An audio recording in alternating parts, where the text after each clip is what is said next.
Florida governor and presumed 2024 presidential candidate Ron DeSantis spent President's Day touring 3 democratically run cities, New York, Chicago, Philadelphia. They also happen to be 3 cities with the highest crime rates, or at least among them.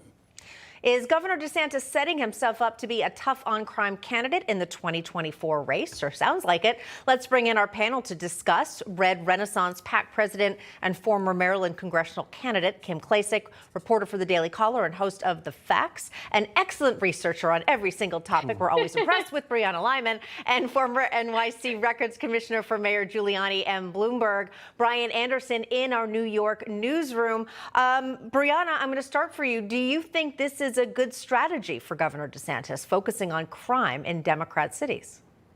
So it's a great strategy for Republicans overall. We know that, for instance, in New York, the areas he visited, those were Trump-strong areas where the voters did like President Donald Trump. So it'll be interesting to see whether or not those voters then swing for DeSantis, whether it's a poll that comes out in a few days, or whether or not this just shows in, for instance, a primary result. And, you did mention research, and I have to say I was doing some research, and I found an article from the Washington Post from 1999, and it was talking about George W. Bush. And I've drawn this comparison before, but, Ron DeSantis is polling, I believe, a George W. Bush. This is a man who did overwhelmingly well in his reelection race for governor, and he is now seen as the top formidable candidate in the Republican Party, just like George Bush was. And the Washington Post even wrote, they said that Democrats were actually becoming worried about George W. Bush because Al Gore's campaign, there was a constant staff change.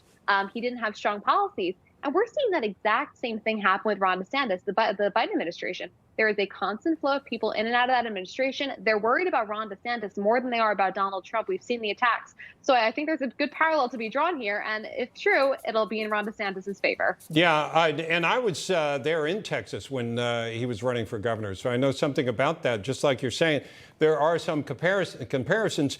Now, one of the things that people think nowadays, Kim, is that once Mr. Trump sets his eyes on you and you're a target and he comes out and starts throwing stuff at you, such as the insults, that's what takes people down. But I got to tell you, I've seen maybe 3 or 4 different shots at DeSantis, right, and so far they haven't stuck. It's not like, low energy Jeb. It's like, yeah, he was low energy, or little Marco. All those things that work. He was diminutive. Haven't seen anything work so far. Yeah, I think President Trump is just getting started. I wouldn't put it past him to have a good nickname for There's more where that came from. That's what you're saying. Just getting started. Absolutely, absolutely. And you have to admit, I think President Trump has been fairly quiet. Of course, he does say a lot on Truth Social, but he's been fairly quiet. I do love the fact that he's getting out to Ohio to talk to some of the residents that are still very upset about the train derailment, as we see President Biden off in Ukraine and other areas where he's securing borders and not our border. So I think both Ron DeSantis and President Trump are doing a great job on the ground. I will say, as far as Governor Ron DeSantis, to hit these major blue cities that have been hit by crime time and time again, I will say that is a great strategy. And I noticed that he's also talking about the schools at these press conferences. And that's something that a lot of people are looking at as well, especially moms like myself. We're looking at the public school system and thinking, what in the world is going on? So he's hitting a lot of the key major points, but I won't put it past Trump to give him a nickname in the next couple of weeks. Well, he already has the sanctimonious going on. So, Brian, what do you think about the strategy of this book that is dropping from Governor Ron DeSantis? I mean, it seems like he is just kind of checking every single box as he goes towards this anticipated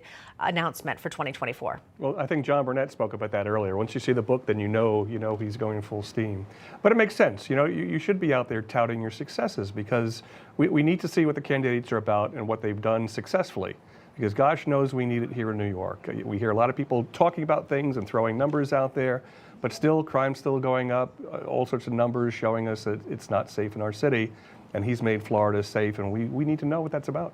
Yeah, he's got a record to run on. He absolutely does, and he talks a lot about it in that book as well. All right, Kim Klacik and Brianna Lyman, thanks for joining us. Brian Andersson, stick around. We will have more to talk to you about. All of you, please stay with us. We'll be back in a little bit.